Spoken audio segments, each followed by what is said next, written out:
items. Let's go to number 11. Agenda item, Board Administrative Rules. We've got, let's see, 11.1 is pupil accounting, R277-419. Are you driving on this one, Deputy Stallings? Okay. Yeah, I'll be happy. Thank you, Chair. Angie Stallings, Deputy Superintendent Policy. There are two rules that you may be asking, why are these two rules on our full board meeting? And these are both rules that you recently reviewed and approved. One is 419, so we'll start with that one. The board significantly updated, or not completely significant. There's two substantive issues that were updated in and approved by the board in December. And I apologize, I'm just trying to pull it up really quickly. I forgot that this item was right after the legislative item, but it's lines, I apologize, just one moment, I'm pulling it up. It's lines, there's only one new line, I believe it's about 265 is where the new, it is 265. So in December, when you approve 419, the reason that the old changes that are in blue, everything in blue is what you already approved in December, and we're not seeking reapproval of those lines, but they have not been filed with the Office of Administrative Rules yet because this version of 419 is for the next school year. So we were waiting to file it for when we could make it effective on July 1 of 2023. One of the elements of the new rule was to require, in order for LEAs to count a day for one of their 180 days of educational services, is to also provide meals. And there were 3 exceptions that were provided there. They've already been passed, and that's what you see on lines 259 through 264. The staff, the child nutrition staff, were seeking a waiver for what has been allowed by the Department of Agriculture for grab-and-go meals during the pandemic. Those waivers will be expiring at the end of the school year, and we were seeking to get the waivers extended. The waiver request was denied. Because of that, staff felt it was very important to add one more exception to this, and that's the exception that's on line 65 and 265 and 266. That states that if a district or charter school chooses to have a 100% virtual instruction or instruction from home day, that the LEA would not be required to provide meals on those days to students. And I don't know, depending on where you all have been and your experience during the pandemic, there have been some districts and charters that have provided grab-and-go lunches and even breakfasts the day before, for example. That is not allowable, and we wouldn't want this rule to put that expectation on our LEAs, so including this language clarifies that that is not an expectation, that if an LEA is choosing to do a 100% virtual or at-home day, that they do not need to provide meals on those days. And that's it.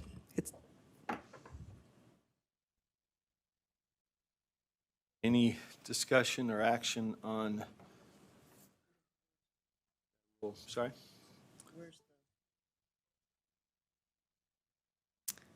Could you show the motion? Or motions? Yeah, let's see, we've got a motion in our backup. Yeah, Chair, I'd make a motion. Go ahead, Member Hart. Vice Chair. I move that the board approve R277-419, draft 1 on second and final reading. Is there a second? Seconded, Member Hymas. Okay, any discussion to the motion? Member Earl? No, Member Klein and Member, oh no, you've already got it. Member Klein. Just a quick question on where it says 100% virtual or from home. I'm just thinking, does that mean something different? It's the same thing, right? Essentially, I mean, honestly, we don't know if students are somewhere other than their home as well, but essentially it means when they're not there in the presence of or doing in-person instruction, but that was our best way of kind of describing that. Okay, you can't just say at home or, I mean, you can't just say one or the other. We probably could just I say don't know if at it home, matters, because but- sometimes at home does not include virtual. There are examples where they get, they'll have packets or they'll have assignments that are sent home that do not require a laptop. So that is why we separated, but also as clarification, because sometimes districts or charters use that virtual as a name, and we didn't want them to ask, well, you only used at home, or vice versa, so we used both. But I agree with you, there's not much difference. Okay, just wanted to check. Okay. Member Bogus? Yeah, I just have a brief question for Superintendent Stallings. Could it be more beneficial to say something like, if I were just start on line 265, while the LEA students engage in instruction outside the school facility? Or something like that. I'm just wondering, because it encompasses a whole lot of other things. So let's say they have a field trip, maybe they don't provide that on a field trip day or something. I don't know. I don't necessarily have issue with this. I would vote for it anyway. I'm just wondering if there's a better way to say it. We could. Deputy Stallings? I mean, I think we could rewrite it or write it differently if wanted. That's all I'll say. Remember, Hymus is shaking his head. All right, anything further? Member Lear? Well, now I'm kind of caught up in this nitpicking too. Oh, boy. I'm sorry, yeah. But I'm wondering, and maybe this is maybe a real a real question, because I would vote for it too. But I think that I'm questioning the 100%. Do we mean that all of the students, all the LEA students are being taught, or is it, do all of them have to be at home? It can't be a hybrid day. Is that, I just want to make sure that we're sending a clear message. Well, that's really, I think what you're speaking to is what we're not trying to address if it's a hybrid day. So if they are in the school for half day, or if half the students are in the school and we have a lot of districts that there are students who only engage in instruction from home, and it is 100% virtual. But a number of the other students may do either hybrid or 100% instruction in the classroom. So it was really meant to speak to more about, I guess, to what Board Member Bogus kind of articulated, which is they're engaged in instruction outside of the facility or the in-person instruction. That's really what it's meant to say, and it's not at all meant to say that 100% of the students need to be engaged virtually, but it's essentially the whole school is now Has a made way. decision. Yes. And I didn't mean Yeah. that, what you said previously either. I was just saying that it needs to be a LEA decision that it'll be 100% Yes. virtual instruction. Correct, or a 100% at-home instruction. Everybody's going to And be, if you believe it's going to be clearly understood by LEAs that way, then I'm fine about this. we did share, I will just add, we did share this with superintendents and charter representatives, and they understood They it did to not me. nitpick. They did not nitpick, and they were fine with it as is. Okay. All right, I think we are ready for a vote. Seeing no further lights, the motion is that the board of, do we have a one light? more. I'm sorry. I waited for you Nope, to there you start. I'm sorry, I just was thinking about distance learning might fit there. Well, that doesn't require virtual anything. It just means distance, you're not at school. Is that true? Would that fit better? True. You know what I mean? Something- What about? And I- Yeah, distance, but the old fashioned. Competency based. Yes, we could do that. And I'm going to grab, I am not able to search through Civic Clerk. For some reason, I can't grab or search. So I'm trying to find the word version of 419, because then I could pull the language more quickly. But we do have a defined term of learner validated program, and that program does include distance learning. So maybe we could actually use I like that as well. So let me,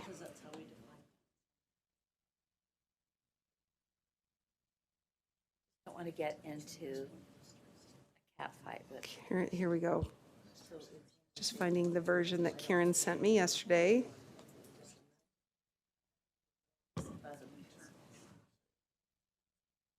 And I apologize, this is all taking so much time for my computer to pop open. So.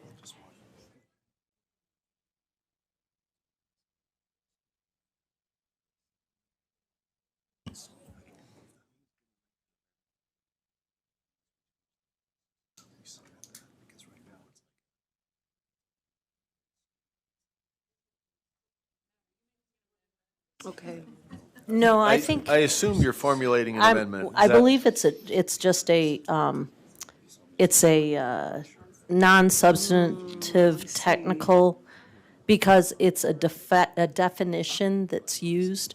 So all it is Okay. No, is you're welcome. taking Stay close. instruction 100% virtually or at home and substituting our term for that. Now, if we want to go through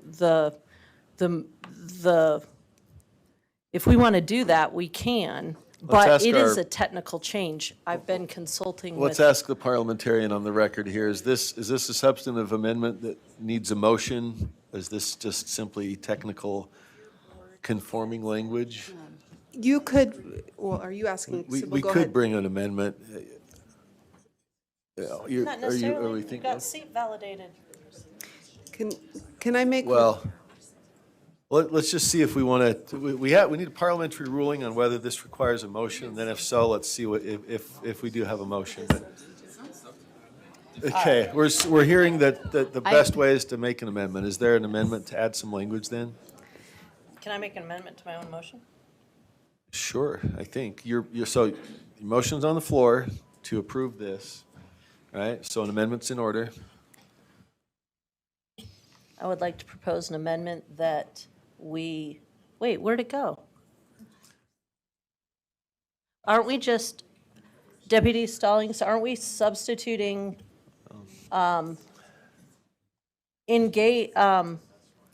change, quote, instruction 100% virtually or at home to engage in, quote, learner-validated instruction?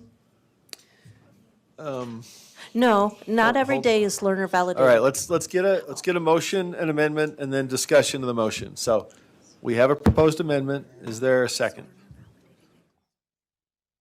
Nobody wants it. We don't have a second? Okay. Can- So any further action on the underlying motion? Deputy Stallings? So I'm getting lots of assists that learner-validated program would not be the right term to use for two reasons. Number one, learner-validated program is essentially a form of instruction that a student is designated for the full year that way, and actually can happen in the classroom. So learner-validated programs include competency-based programs, and we do have LEAs that use learner-validated enrollment measurements and learner-validated programs for their in-person instruction. So is learner validated not an attendance issue? You have learner validated attendance and seat time attendance, not just learner validated programs. Well, we have districts that have students in person who only use learner-validated program or learner-validated enrollment measurements. That's what I'm trying Okay. to say. It's not just about being in person or not. So what I'm hearing from staff is don't use learner-validated program or learner-validated enrollment measurements, because that's not clear, because students engage in those even in person. So how about if we All right. stated, students engage in instruction away about if we from just leave it? the school setting? Would that be better? Well, do we, I don't want to.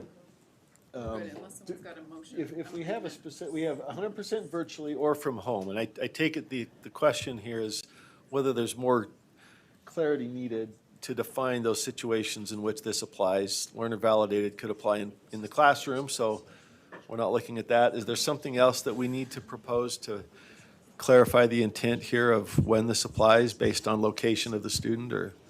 Chair, Mayor? Yes. So Yes. first off, I apologize for bringing it up. We Yeah. could have voted and been done by now. But Deputy Stallings and Deputy Norman, would it change anything if we struck instruction 100% virtually or from home and just add distance learning? Does distance? Deputy Stallings? Yes, so Kelsey, I do have language I've been working on in the shared doc, if you could show that. And it is essentially, what it would say is, a day where the LEA provides educational services while all the LEA's students engage in instruction while not in the school building. That's, how do you feel about that? Superintendent? Yeah, Superintendent Dixon's doing Engage in some. distance learning I instruction? think you have, may I, Chair? Please. I think the point is, the point of the, we're going to the point of the waiver. And if you go back to that original intent, like we're fussing with words that are getting us away from the intent. If you're away from the building, you could be on a field trip and you wouldn't say, well, you're getting on a bus and going on a field trip, therefore we're not going to feed you. I mean, I think you have to be very careful with this kind of language. So if the terminology of virtual is too confining, which I think that's what I heard you say, Board Member Hymas, the intent is you can take a breakfast and a lunch for one grab and go. If you are, if for whatever reason, power outage, I'm thinking of all the calls I get. Power outage, we had an earthquake, snow day, and when people call me, like, you don't have to get a variance for a snow day anymore. You have options. So this is trying to make sure that our students don't go hungry when they're in that space. So if virtual is, feels like a forcing function for students to be online, I think you could just say, when students are for whatever reason, schools are closed down and students are educated at home. There's got to be a better term, but I think we're getting too far away from the root cause of the need for the rule. That wasn't very helpful, but I Okay. just, It was. makes me nervous. Any action from that? Let's see, do we have lights? We have Member Davis back on? Motion is on the table. Do you have What was the discussion of the I motion? mean, this looks fine, this distance learning one, let's just vote and be done. I mean, we're talking about lunch on a snow day. Okay, there's an informal calling of the question. Seeing no lights, let's call the question. Let's do it. So the motion before the board is, Oh, yes. Yep. oh, Oh, it won't for me. Thank you. She needs to make, yeah. okay, so we don't have. We didn't have a second to yours. Well, Not to your amendment, we didn't second it, and then I asked the question, and that was drawn up. right? So I Is guess that a motion I'd then like that to you- move okay. that the board strike those words and add distance learning. Okay. There we go. And any further it just discussion of be that that? Member amendment? Hymas from the maker of the motion. Okay.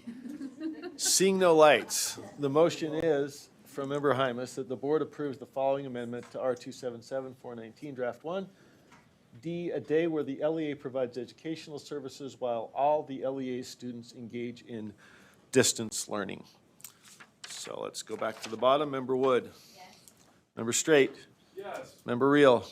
Member Norton. Member Lear. Member Carey. Member Hymas. Vice Chair Hart. Member Green. Vice Chair Earl. Member Davis. Member Klein. Member Booth. Member Bogus. And Member Moss, I'm a yes, so that motion passes. And we go back to the underlying motion, which is that the board approve R 277-419 draft one as amended on second and final reading. Seeing no lights to that underlying motion, Member Bogus. Yes. Member Booth. Yes. Member Klein. Member Davis. Yes. Vice Chair Earl. Yes. Member Green. Yes. Vice Chair Hart. Yes. Member Hymas. Yes. Member Carey. Member Lear. Yes. Member Norton. Yes. Member Reel. Yes. Member Straight. Yes. Member Wood. Yes. And Member Moss is a yes. That motion passes. Okay, thank you. Next item on the agenda, R 277-552. Back to Deputy Stallings on charter school timelines and approval. Sorry? 419. We just did 419. Yes. 552. I get it right twice a day, like a stop clock. I'll do the summary very quickly. You approved, in last board meeting, you approved R277552. That has been filed with the Office of Administrative Rules. Between our February board meeting and today, we had the opportunity to present to the Administrative Rules Review and General Oversight Committee and receive some input and requests for amendments. The language that you see on lines 203 and 205, or through 203 through 205 are the only amendments that you'll be taking action on today. Everything that's been now filed with OAR has already been incorporated in this version and looks as if it's enacted already. So we did put in there, not effective yet, it's the published version. But these would be the only other amendments that you would be passing on today. And so you can see there's just some slight changes and continues to clarify that the authorizers will be establishing the academic and other standards and requirements that they are expecting of their charter schools. All right, thank you. Member Earl, Member Hymas. I'd like to make a Member motion. Klein. I'd like to make a motion that the board approves R277552, draft 4 on second and final reading.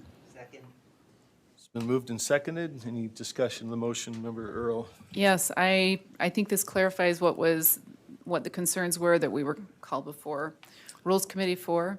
And it still allows the authorizer to be overseeing that academic, those academic and the standards and other standards, and those are already clarified. Those are things we've approved. I think this just is clear, and it allows charters to open in a variety of areas, whereas before they had to meet certain criteria, which would have limited some of our locations that charters could have opened. So I just am speaking in favor of this. All right, Member Klein and then Member Lear. I just have questions. I feel like it's ambiguous.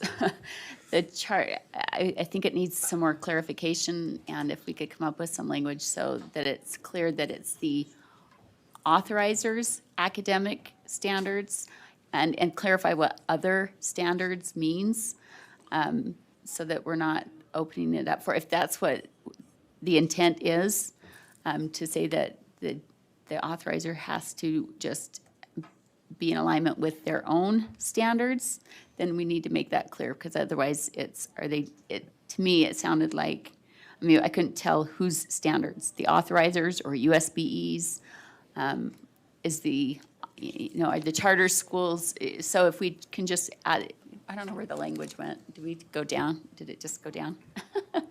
So, Clarification, we're in draft 4, yes? Yes, this is Oh. draft 4. So, may I? May I, Chair? Go ahead, Member Klein. Well, let me address Member Klein. There's a question and a possible amendment, I guess, but maybe if I could pose that to Deputy Stallings on the question of what that language refers to. The new language puts the terms academic and other standards in line 203 rather than the freestanding term academically high performing. And then that language of high performing is still maintained in line 209, high performing under the charter school's authorized approved definition of high performing. So I think the question goes to line 203, if I understand it correctly, where we're saying other standards. How would that be interpreted? right. Yeah, when you read lines 203 through 204, and just to give you the context, this part of the rule is talking about when an authorizer, what's the criteria an authorizer needs to use for them to approve a request for a large expansion or for a satellite school. And so when they're going to request that, you already have an existing LEA that has some record of academic, financial, et cetera, performance. And so this states, this chart, that in order for them to be approved, the charter school needs to meet the academic and other standards and requirements of the charter school authorizer. So the authorizer will be the one that sets that. The previous version of the rule, and it's hard to see now because now we made significant changes that are already incorporated into this, but it had a two-pronged, in order to be academic high performing, you had to either be above the district, I believe, wherever your school district, that school was located, you had to be above the performance of the district's academic performance, or you had to meet the academic performance standards in your charter agreement. That's gone now, and then the version that you passed last month essentially delegated or established a requirement that the charter authorizer establish those academic performance standards. So I'm just thinking it would be helpful if we maybe said it, the charter school meets the charter school authorizers academic and other standards required, or something to that effect. So we put charter school authorizers before academic and other standards, so it's clear whose standards we're talking about up front. Maybe that language gets moved up front. I'll can just do say that. one thing. I think in response, while they're moving that language or teeing it up to see if that's your intent. I think are you proposing an amendment or just Well, I'm teeing up trying to figure, possible maybe you amendment? can help me come up with the best way to make that flow. Is it just a question of the, sure, but yeah, I think what you're saying is it says of the charter school authorizer, saying maybe put that up front. Right, with So a we're talking about just possessive on maybe it. moving the Right. language up in front. Well, they're just teeing up that, are you proposing an Well, amendment? and then other standards, are those listed out in the rule? Because then, if so, then let's I was going to respond to that one. because reference the line numbers so that when it says other standards, people know exactly what lines, or just the lines instead of others. So instead of other. I think Deputy Stallings, some of that reference to other standards, there are terms like in debt ratio and that kind of thing that are in the statute that perhaps we reference. On the academic part, that was deferred to the authorizer. Am I stating that correctly? So Correct. perhaps a reference to the authorizers and, Member Hymus. Just, and I don't mean to jump in here, I'm semi-familiar with this rule. Lines 295 on have quite a list of things that are required for at least the authorizer to look at. I don't necessarily think that referencing lines in the rule is necessary as authorizers in charter schools that are trying to expand or start, are looking through the entire rule. They would never stop, halfway through. And so I think it's pretty well written to answer to go towards your concerns. But anyway, there is a list there starting at Just 295. referencing the section then, Might be referenced as or here, Yeah, I referenced mean- in this herein rule, or something to herein, or that something. effect. to that effect. Point of order. It's Member Klein, you were the one teeing Can up we a get an possible amendment on the That- floor that's so where we I'm can going. speak to a motion and get a second or not? Thank you. Second point of order to the same. All right, that's where I'm going. Yeah, Member Klein, do we have the language? I think been attempting to frame up something that meets what you're I trying to did, amend. there we go. I moved of the charter school authorizer and instead put it at the beginning, so it says the charter school meets the charter school authorizers academic and other standards and requirements. Does that capture your intent of the amendment? I wonder if we could just take that. We don't do herein in rules. As outlined herein? Or as keep it provided that in way. this Before we get a second, I just want to make sure we have it framed up properly, so we 203 can put it to the floor. in draft 4. Yeah. Those of us who are in the queue get to speak sometime. Absolutely. Let's just, does that look right? Do we have any additional language on as Yes. referenced herein or something? I don't know. Well, What's the language, That Member is Klein? not Let's frame it of up. drafting. We do never, that's not something that the Office of so- Administrative Rules drafting manual would approve. If we All right, put and and we would herein, they get- would say, they would reject All right, it. We I'll- get pulled back to admin rules on that language I make a then. motion? Okay. All right, so just frame it up so you can present Okay, it. so and I see what's move, there. I move to amend lines 203 to 205 as follows. The charter school meets the charter school authorizers academic and other standards and, and other standards and requirements. Okay, is there a second to that motion? Second, okay. Any further discussion? If not, let's vote. We're coming back to you, Member Laird. Did you have discussion of this motion? Yes. Okay, I'm sorry. I thought you were holding for something else. No, to you. I have a different concern about this. Well, we're going to this amendment. Yes, Is the I get question it. go to this amendment? My concern is different than has been expressed about this amendment. Okay, if it goes to the amendment, we're germane. Go absolutely ahead, to the please. amendment. Okay. I am confused, and I think it would easily confuse and/or give an excuse to a school who thinks that now the USBE standards are not what that school has to meet, but rather the charter schools' academic and other standards. And my last understanding was that the State Board of Education set academic standards for all schools. And this suggests that all they have to do is meet the charter schools' Which is approved academic by standards. So Authorized. Deputy Stallings, oh, go ahead.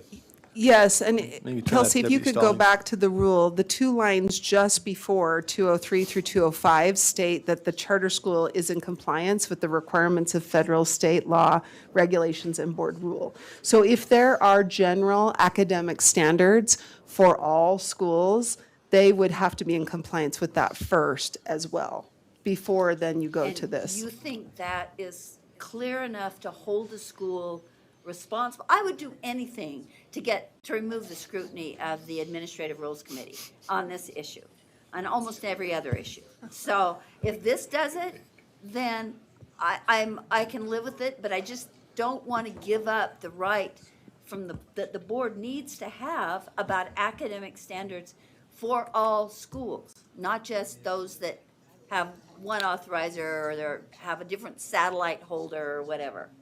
So that's my concern. Okay. You think it does that? Any And this is an and, so they have to meet A and B, so they would have to be in compliance with board rule, statute, Which would federal. include standards. Correct, yes, well, you mean just which core would, standards? The board's academic standards. Yes, because the as- statute That we labor over for days. directs, yes, because the code, there's a Utah code provision that directs the state board to establish academic standards, and those standards are what all of our school districts All and right, charter so schools are once we're subject all to. clear about Yeah. that, Yeah, and then I'm okay with that. And I don't care exactly what the wording says. I just worry that suddenly, why don't we just say the school meets the academic and other standards requirements of the school authorizer, which might be the local school board. Okay, if that's been answered, I think we've got a vote framed up. Again, we're dealing with the amendment. Member, Oh, nope, let's sorry. pull it back. Christina would like to request that you use the sticks because neither Leanne or I would like to vote first. Hold on. Jenny's going to deal with the sticks. Vice Chair, do we have the amendment? Let me just read it one more time. Amendment, the board, hold on, the board, the motion is that the board amends lines 203 to 205 as follows. The charter school meets the charter school authorizer's academic and other standards and requirements. With that, we will vote by popsicle stick. It's good to have some levity in the middle of difficult discussions, right? I'm not sure if it's being done fully at random. No, it's not. Go ahead. You're up. Okay. August? Go ahead. Wood?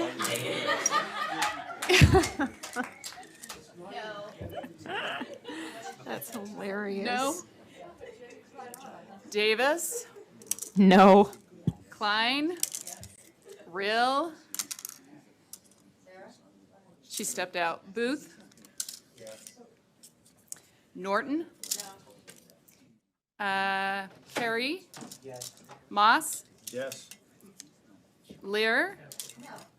Straight? Earl? No. Hart? Or do you want the amendment? Do you want it to change?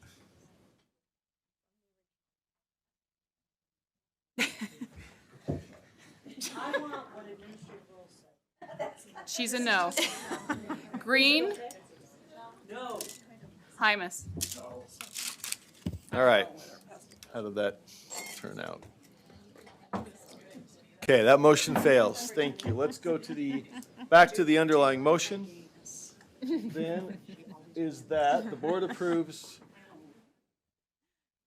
R277-522, Draft 4 on second and final reading.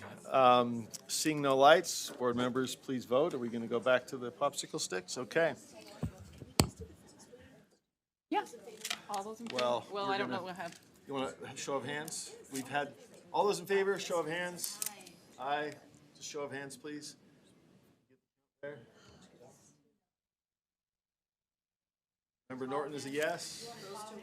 Okay, we have no's from, I think, Member Klein and Member Carey. Okay. Were you a yes or no? Okay. Out of admin rules. Yes, okay.